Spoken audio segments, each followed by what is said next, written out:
अर्चनी वंदी संत समाज, धर्म प्रेमी सज्जनों,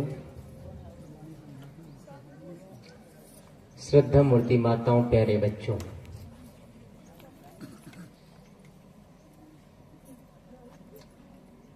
हमारे जीवन में मैंने सुबह के सत्र में बताया था कि हम अपने घर का विकास कैसे करें और अपना विकास कैसे करें। स्वर्ग क्या है, घर को स्वर्ग कैसे बनाएं, इस पर कुछ चर्चा करने का प्रयास किया था। एक घटना के आधार पर मैंने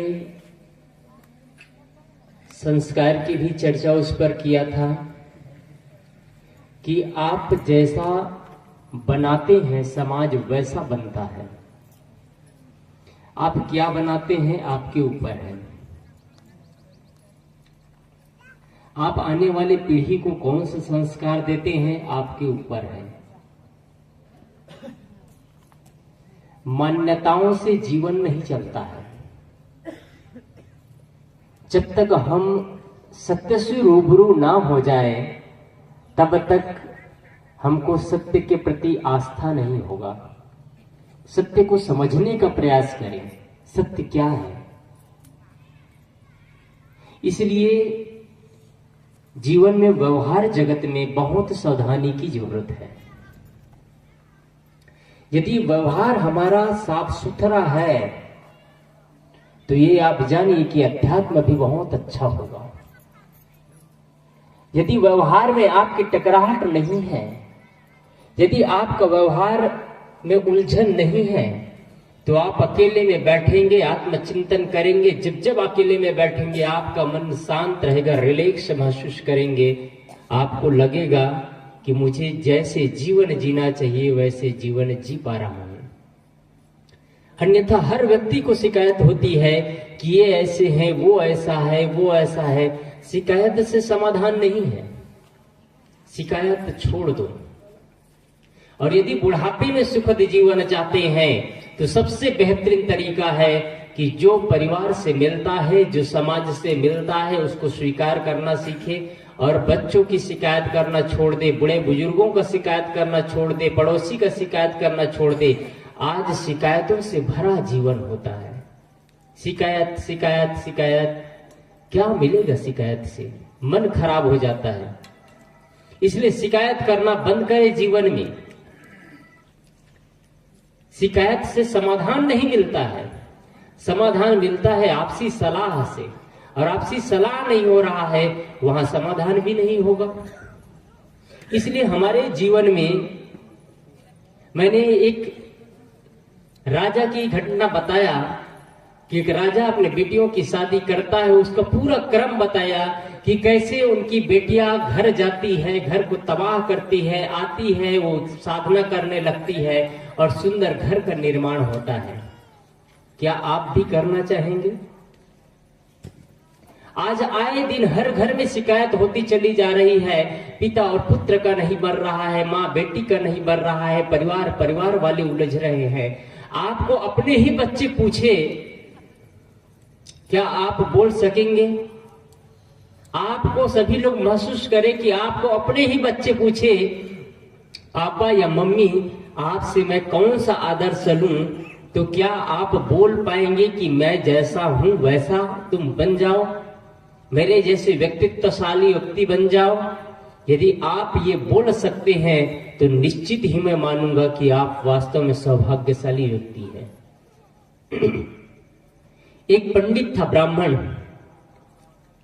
ब्राह्मणों में लड़की के लिए लड़का ढूंढे जाते हैं। ब्राह्मणों का नियम ये है, ये आपके छत्तीसगढ़ में और पूरे भारत में। अन्य जातियों में आपके छत्तीसगढ़ में लड़का वाले लड़की देखने जाते हैं, लेकिन यूपी, बिहार, झारखंड, उत्तर प्रदेश, मध्य प्रदेश, इन जगहों में, महाराष्ट्र, इन जगहों में हर जगह लड़की वाले ही लड़का देखने जाते हैं। आपके यहाँ लड़का वाला लड़की देखने जाते हैं। ये परंपरा अच्छी है।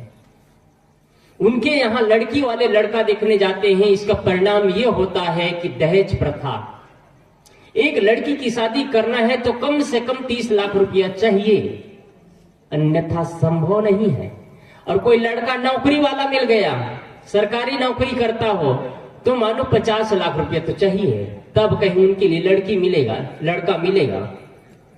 अगर लड़का नौकरी वाला है और कोई अपने लड़की को उसके लिए देना चाहता है, दामाद बनाना चाहता है, तो लड़का वाला के यहाँ जाएगा और पूरा डिटेल लेगा। लड़का वाला अपना डिमांड रखेगा, ये गाड़ी चाहिए, इतने लाख रुपए चाहिए, तब शादी होता है।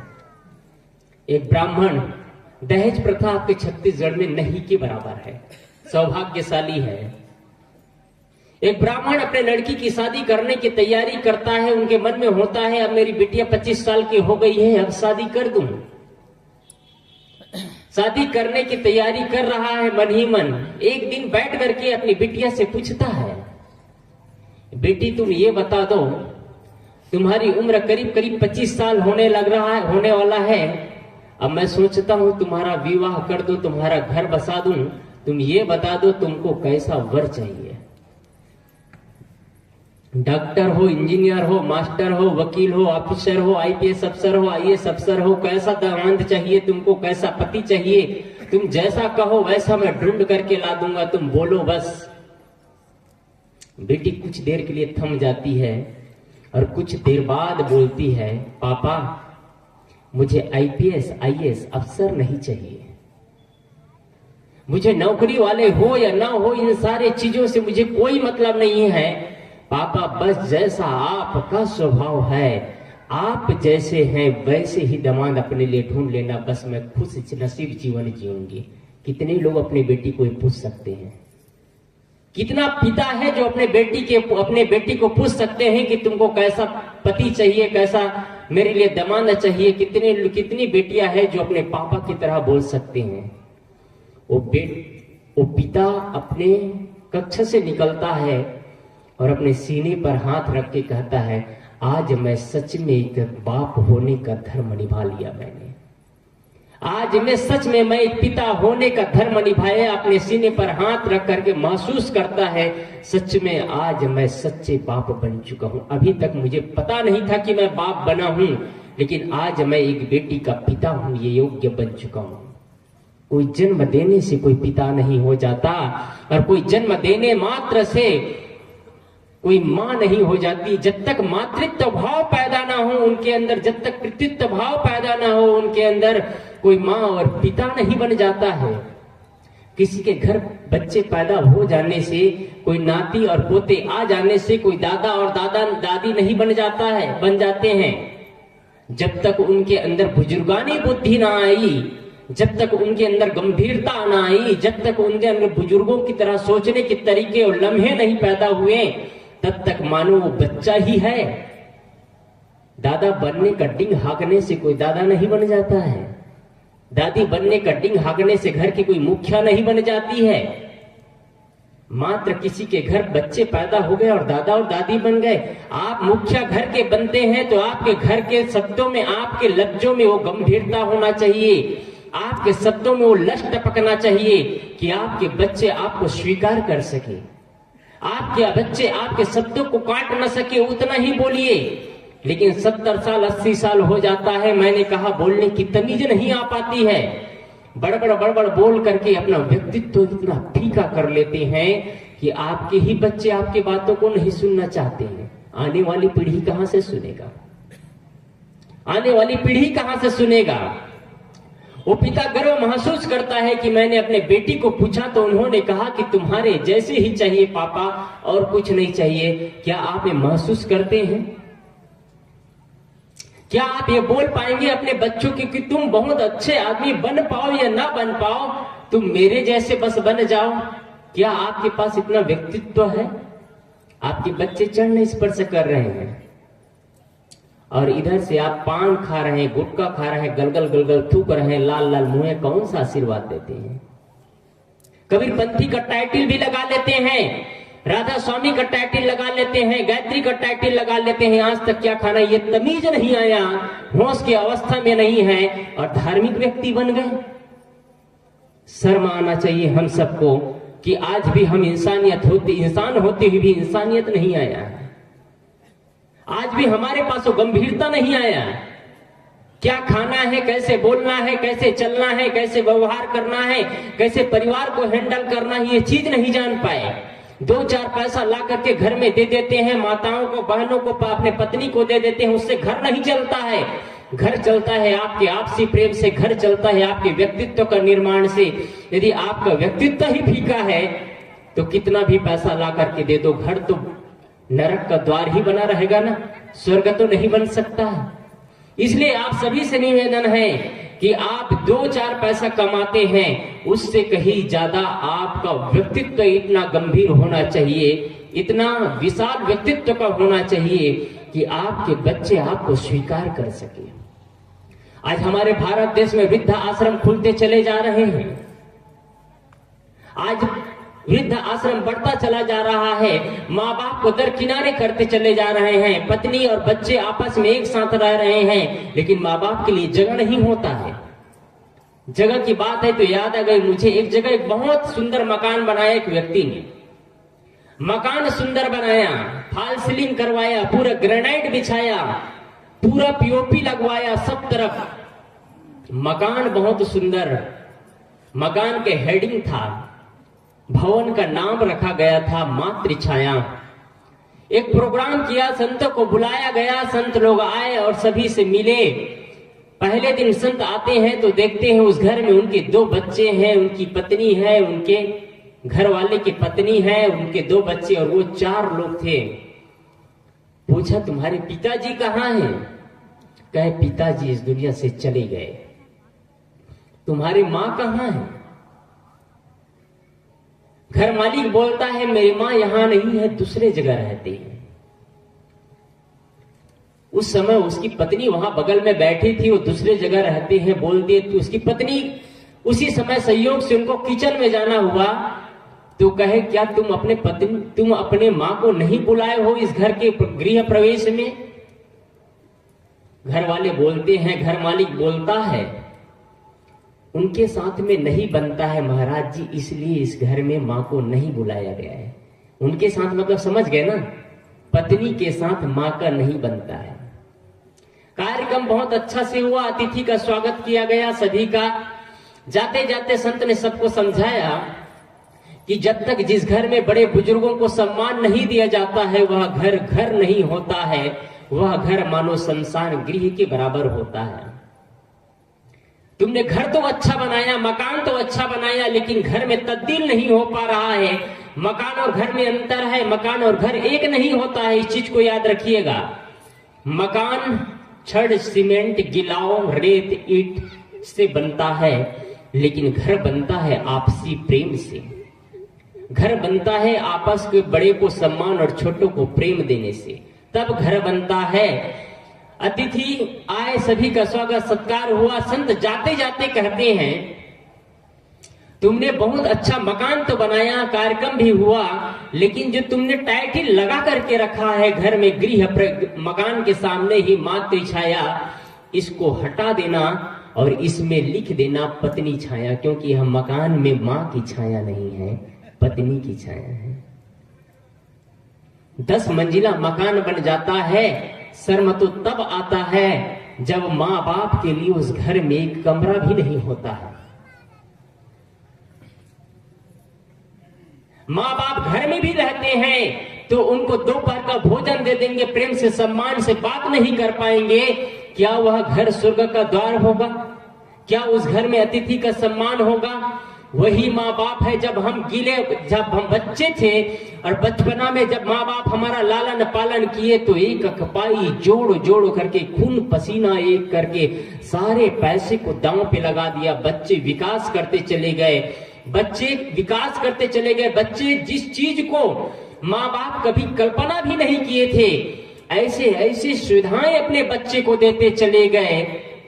अपनी सारी जीवन की संपत्ति खून पसीना एक करके अंतिम में बच्चे के नाम समर्पित कर दिए। और जब वही बच्चा बड़ा होता है तो माँ बाप को बहिष्कृत करता चला जाता है। इसके जिम्मेदार कौन? बच्चे हैं। बच्चे नहीं हैं, इसके जिम्मेदार माँ और बाप हैं।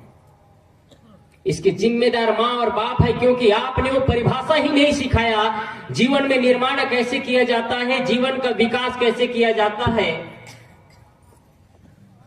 संस्कार कैसे दिया जाता है, आपने नहीं सिखाया। आपने जो सिखाया आपके बच्चे वो सीखे हैं। आपको महसूस कराऊं मैं, आपने बच्चे को पैसा कमाना सिखाया, आपके बच्चे पैसा कमाए। आपने बच्चे को बिल्डिंग बनाना सिखाया, आपके पास सिंगल मंजिल मकान था, आज आपके बच्चे 3 मंजिला मकान इकट्ठा कर दिए। आपने धन खर्च करना सिखाया, कि गाड़ी चलाना सिखाया, गाड़ी चलाए। आपने जमीन खरीदना सिखाया, आपके पहले 1 एकड़ जमीन था, 2 और 3 एकड़ बच्चे कमाने का हिम्मत रखते हैं। आपकी सैलरी 50,000 था, आपके बच्चे 1 लाख रुपए महीने कमाने का हिम्मत रखते हैं, क्योंकि आपने वो सिखाया है। क्या कभी बैठ करके घर में चर्चा ये भी हुई है कि जीवन का निर्माण कैसे किया जाता है? क्या कभी बैठ करके घर में आपसी चर्चा ये भी हुआ है कि बड़ों का सम्मान कैसे किया जाता है, अतिथि का सम्मान कैसे किया जाता है? क्या आपके घर में कभी ये भी चर्चा हुआ है कि माता पिता का सम्मान कैसे किया जाता है? आपने जीवन में कभी माँ बाप की थाली लेकर के आरती ही नहीं उतारा तो आप कैसे सिखाएंगे? गलती बच्चे की नहीं, गलती माँ बाप की है। कुछ माँ बाप ऐसे होते हैं जो बच्चे को तो सही दिशा देते हैं, लेकिन बच्चे नक्सलाइट और आतंकवाद की तरह जीवन जीते हैं, उनका दुर्भाग्य है। लेकिन हर माँ बाप से निवेदन करना चाहूंगा कि अपने बच्चे को वो पाठ सिखलाइए। बच्चे आपके जाकर के मूर्ति में पूजा करना नहीं छोड़ता है, क्योंकि आपने सिखाया है इसको। लेकिन माँ बाप के चरण स्पर्श करने में उनको शर्म महसूस होता है, ये भी आपने ही सिखाया है। क्योंकि आज तक आप डेली चरण स्पर्श अपने माँ बाप का नहीं किए तो आपके बच्चे आपका चरण स्पर्श कैसे करेंगे? तो शर्म तो होगा ही। एक संत के पास एक 18 साल का युवक आता है और युवक आकर के संत से मिलता है। संत से कुछ वार्ताएं होना शुरू हुई। वार्ताएं के दौरान संत ने कहा, तुम क्या करते हो? संत पूछते हैं, कहते हैं, महाराज जी मैं पढ़ाई करता हूं। मंदिर जाते हो? बड़ी गर्व के साथ वो युवक बोलता है, हाँ महाराज जी मैं मंदिर जाता हूँ। पूजा करते हो? वो लड़का युवक बोलता है, हाँ महाराज जी मैं मंदिर जाता हूँ, पूजा रोज पूजा करता हूँ। क्या तुम अपने माँ बाप का चरण स्पर्श करते हो? वो लड़का का चेहरा नीचे हो जाता है और बोलता है, नहीं। क्यों? शर्म आती है, क्योंकि सिखाया ही नहीं गया है। क्योंकि सिखाया ही नहीं गया है। आपने धन कमाना सिखाया, आपके बच्चे धन कमाए। गाड़ी चलाना सिखाया, गाड़ी चलाए। मकान बनाना सिखाया, मकान बनाए। और नौकरी करना सिखाया तो नौकरी किए। पैसा कमाना सिखाया तो पैसा कमाए। लेकिन जीवन का निर्माण आपने तो नहीं सिखाया ना। आप अपने आप से पूछ लीजिए, कब आपके जीवन के पाठशाला पढ़ाए हैं बच्चे को? कब आपने सिखाया है कि अतिथि का सम्मान ऐसे किया जाता है? कब आप संत और गुरुजनों को अपने घर में प्रवेश द्वार में बुला करके, गृह में अपने बुला करके संत का अतिथि का सम्मान किया है? आपने किया ही नहीं। फिर आप क्यों कहते हैं कि हमारे बच्चे हमारा कहा नहीं मानते? आप जितना करते हैं उससे कहीं ज्यादा आपके बच्चे करते हैं।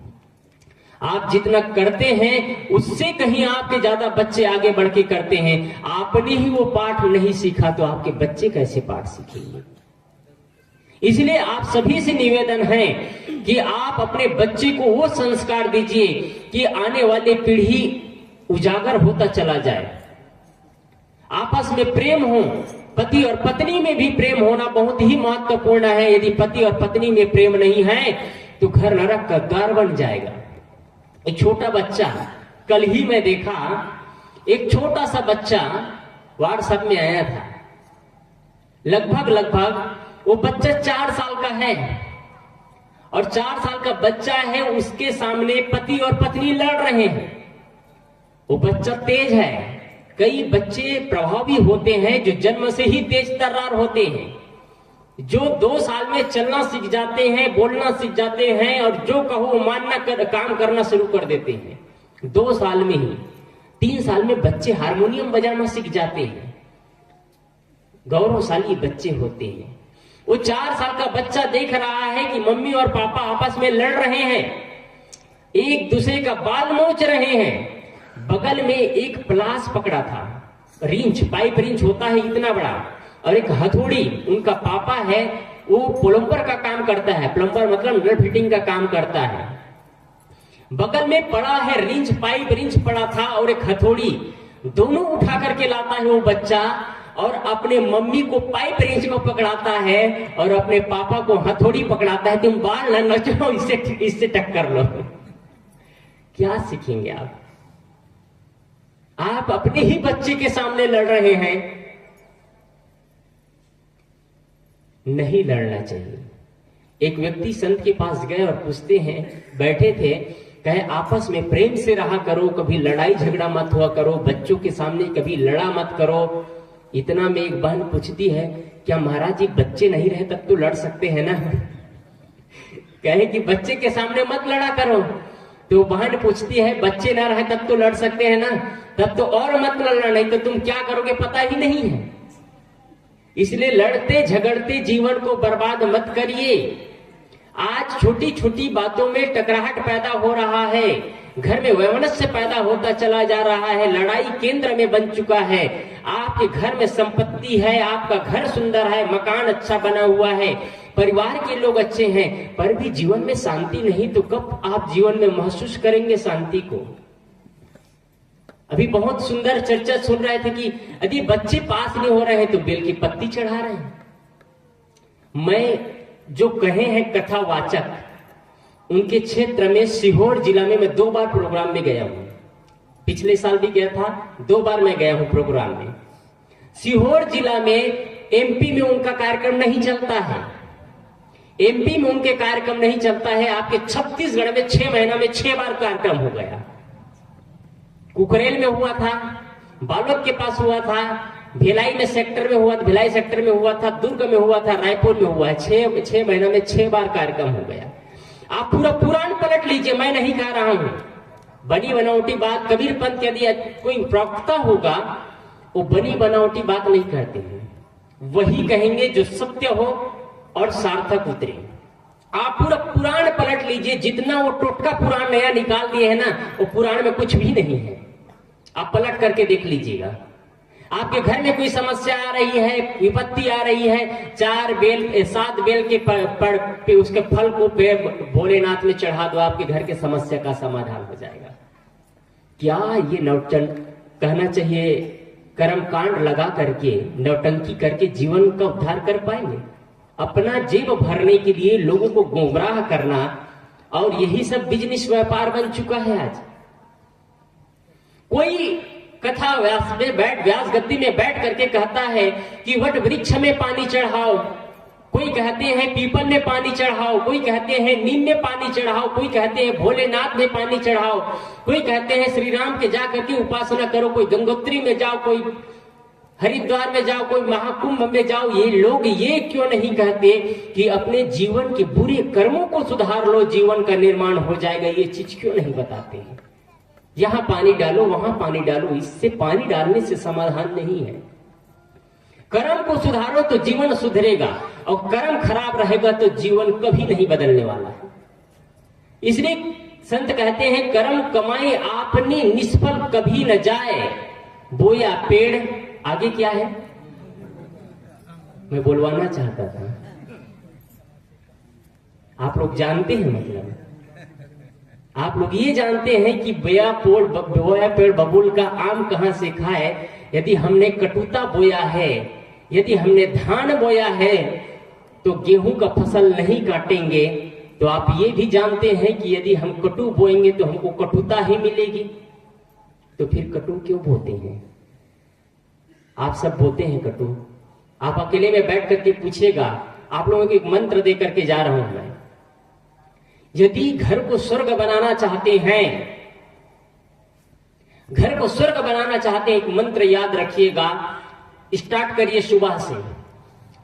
ये आपके भविष्य से, जन्म से लेकर के बुढ़ापे तक काम आएगा। आप किस मत वंश से हैं, किस संप्रदाय से हैं, किस गुरु को मानते हैं, ये महत्वपूर्ण नहीं है।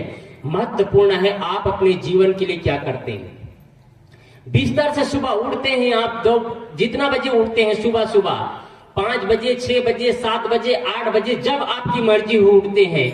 अच्छा होगा कि आप जितना जल्दी उठ जाए उतना अच्छा है, लेकिन आपकी परिस्थिति कोई 12 बजे सोता हो, उनको कहा जाए तुम 4 बजे उठो तो संभव नहीं है। इसलिए कोई जरूरी नहीं है कि आप 4 बजे उठे। आप जब भी उठते हैं 4, 5, 6, 7, 8 जब भी उठते हैं उठिए। बिस्तर से उठते ही आपको 24 घंटा में समय नहीं मिलता है। बिस्तर से उठते ही ओनली 5 मिनट अपने लाइफ के लिए, अपने जीवन के लिए 5 मिनट आप बैठ जाइए आसन में और एक संकल्प भाव से बिस्तर में बैठ जाइए। आज से मुझे जीवन का निर्माण करना है। आज से मैं कटु नहीं बोलूंगा, आज से मैं कटु नहीं बोलूंगा। आप संकल्प लेकर के जमीन में पैर रखिएगा। यदि मुझे कोई कटु कहेंगे तो मैं कटुता भरे शब्दों का उपयोग नहीं करूंगा, कटुता भरे शब्दों का उपयोग नहीं करूंगी। ये संकल्प लेकर के आप बिस्तर से उठिए। बिस्तर से उठते ही आप जमीन में पैर रखते ही सबको धन्यवाद दीजिए कि आज मैं स्वस्थ जीवन जी रहा हूं। प्रकृति को धन्यवाद दीजिए, पड़ोसी को धन्यवाद दीजिए, माँ बाप को धन्यवाद दीजिए, अपने बच्चे को, परिवार को धन्यवाद दीजिए। सबके लिए धन्यवाद के पात्र बन जाइए आप। किसी को आप श्राप मत दीजिए, किसी को आप गलत शब्दों का उपयोग मत करिए। बिस्तर से उठते ही आत्मचिंतन करिए कि मुझे जीवन का निर्माण करना है, मुझे कटु नहीं बोलना, एक ही काम करना है। मैं इसलिए कह रहा हूं, आज हमारे भारत देश में 80% कोर्ट में जो लड़ाइयां चल रही है ना, बात की लड़ाई है, धन की लड़ाई नहीं है। देख लीजिए, सास और बहू में लड़ाइयां होती है, वो धन की लड़ाई नहीं है। देरान और जेठान में लड़ाई होती है, वो धन की लड़ाई कम, बात की लड़ाई ज्यादा होती है। उसने ऐसे कहा, उसने ऐसे कहा।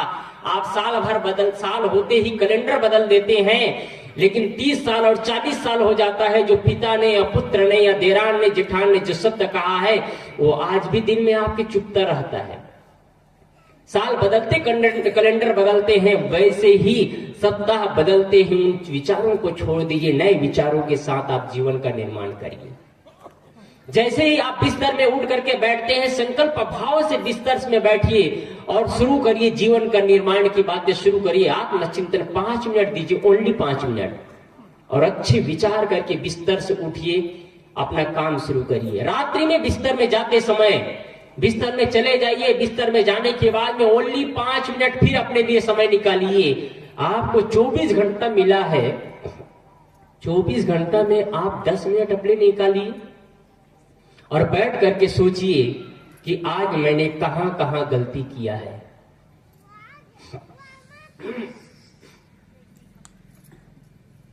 आप बैठ करके आत्मचिंतन करिए कि मैंने कहां कहां गलती किया है, उन गलती को सुधारने का प्रयास करिए। एक व्यापारी होता है, जब रात्रि में बिस्तर में अपने घर जाता है, तो घर जाने के बाद में काउंटेट करता है कि इतना लिया, इतना दिया, बचा कितना। आप अपने जीवन के लिए आप नहीं कर सकते? अपने जीवन के लिए आप खुद टैली करिए, अपने जीवन को खुद से देखिए। आप जीवन का हानि और लाभ अपने लिए खुद करिए और देखिए मैंने कहां कहां ऐसे शब्द बोला जो नहीं बोलना चाहिए था। कल के लिए फिर से पुनः प्रयास करिए, आपका जीवन बदल जाएगा। आप प्रयास ही नहीं करेंगे, लड़ते और झगड़ते रह जाएंगे, तो जीवन नहीं बदलेगा। जीवन का निर्माण करना आपके हाथों में है।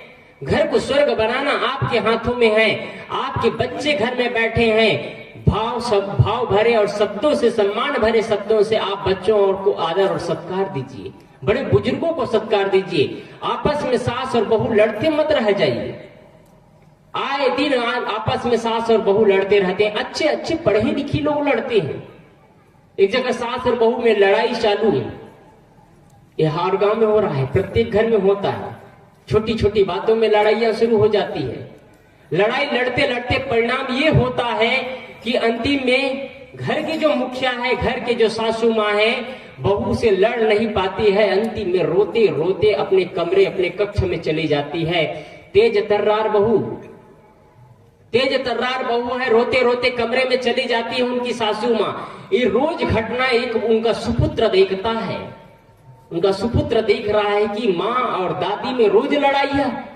लड़ाई का अंतिम परिणाम ये होता है कि रोज दादी माँ रोते रोते कमरे में चली जाती है।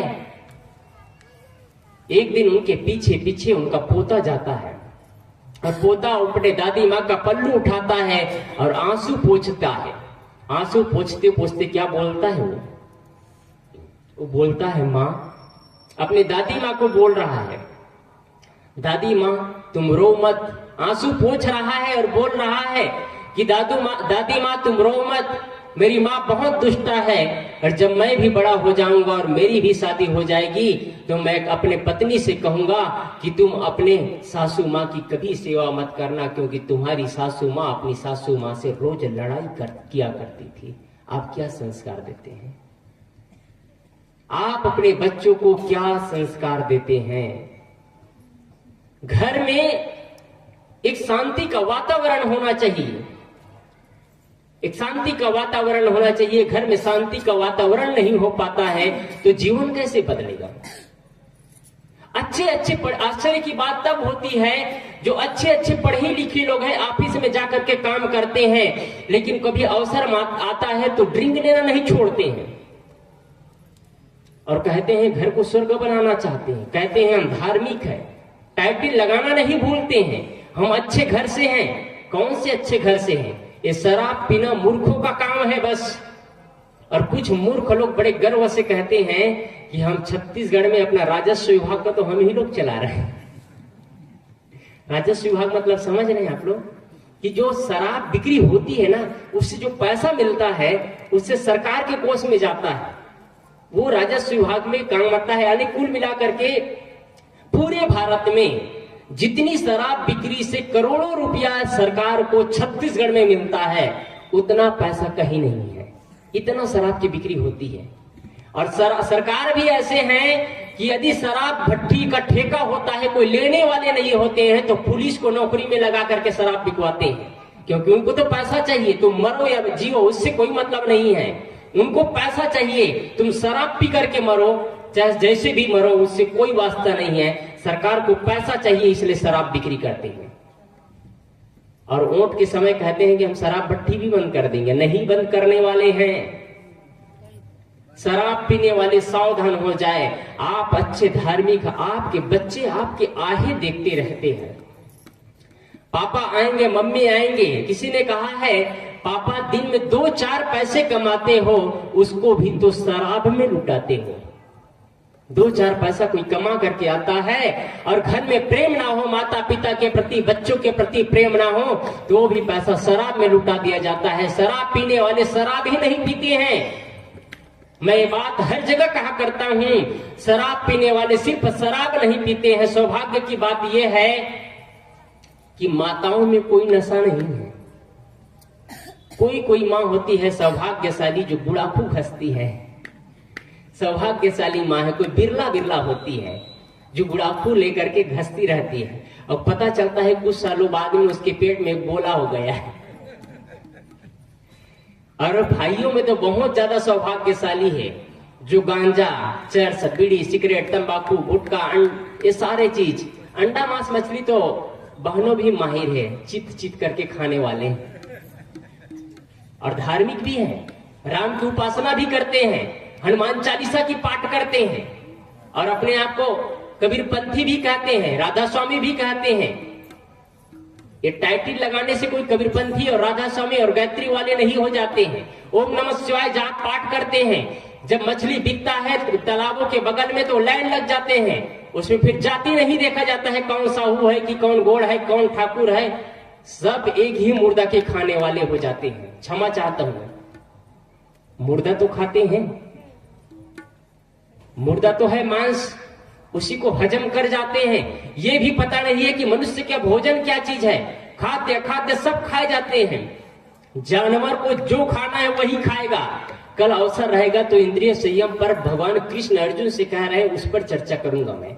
इंद्रियाणि परमार्थी विषया ही वर्तन्ते। भगवान कृष्ण पार्थ को कह रहे हैं, हे पार्थ, जो लोग यत्न करते हैं, प्रयत्न करते हैं, साधना करते हैं, उन लोगों को भी यदि सावधानी न रखा जाए तो ये इंद्रियां कहीं के कहीं ले जाकर के बलात् घसीट देती है। मैं अपने विषय पर आऊं कि जो शराब पीते हो शराब ही नहीं पीते हैं, बल्कि अपने घर की जो बड़ी बड़ी सोच होती है, बच्चों की जो उड़ान भरने की क्षमता होती है, माँ बाप के जो चेहरे की प्रसन्नता होती है, पत्नी घर में आहें देखते रहते हैं, हमारे पति महोदय आ रहे होंगे, उन सारे सपनों को चूर करके मिट्टी पलीद कर देती है। एक बच्चा है जो आईपीएस अफसर बनना चाहता है, बहुत लगन से पढ़ाई करता है, लेकिन कभी कभी उनके पिता शराब पी करके आता है, उनका पूरा मस्तिष्क तबाह करके रख देता है। वो सोचता है क्या हो गया, मैं क्या करूं अभी। एक दिन, 2 दिन, 4 दिन देखता है लगातार पीता आ रहा है, पी करके रोज आ रहा है। वो सोचता है मैं इन पियक्कड़ों के बीच में अपना कैसे विकास करूंगा। जो उनकी उड़ान भरने की क्षमता थी, वो सोचता था कि मैं आईपीएस अफसर बन जाऊं, उनकी उड़ान भरने की क्षमता मिट्टी पलीद हो जाता है, वो विकास नहीं कर पाता है। आपके एक गंदे हरकत की वजह से पूरा परिवार तबाह हो जाता है, आपके एक गंदे हरकत की वजह से पत्नी परेशान हो जाती है, आपके एक गंदे हरकत की वजह से माँ बाप के चेहरों का मुस्कान और चेहरे की प्रसन्नता उड़ जाती है। क्या आप ऐसे जीवन नहीं जी सकते कि आपकी वजह से घर और परिवार को सहायता मिल सके। मैं कल कहा था बहनों के लिए कि आपकी वजह से याद रखना कि घर और परिवार न टूटने पाए, आपकी वजह से घर परिवार बिखरने ना पाए। आज भाइयों से कहना चाहूंगा कि आपकी वजह से कहीं आपके घर के जो बच्चे की उड़ान भरने की क्षमता है, आपके वजह से आपके घर के माँ बाप सोचते हैं कि मेरे बेटे आएंगे, मेरे से बातें करेंगे, वार्ता करेंगे, मेरे पास बैठेंगे, जो उनकी मन की प्रसन्नता है, जो चेहरे का मुस्कान है, वो न उड़ने पाए। याद रखना, नहीं तो आप जैसा पापी आदमी इस दुनिया में कोई नहीं होगा। शराब पीना सहज नहीं है, शराब नहीं पूरा जिंदगी को पी जाते हैं। आप शराब पीते हैं, अपने तन मन और धन और मस्तिष्क को खराब करते हैं, और अपना तो खराब करते हैं, पूरे परिवार को भी ले बैठते हैं। शराबी ये नहीं देखता कि कौन सा धन है, घर बेच देता है, मकान बेच देता है, खेत खलिहान बेच देता है, गहने जेवर बेच देता है। धन शराबी आदमी को कुछ नहीं दिखाई देता, वो सिर्फ अंधा बन जाता है। शराब मत पीना बाबा, नहीं तो पागल फिरोगे बाजार में। अच्छे अच्छे सत्संग करने वाले को देखा गया है, साथियों के संग में जाते हैं तो शराब का लत नहीं छूट पाता है।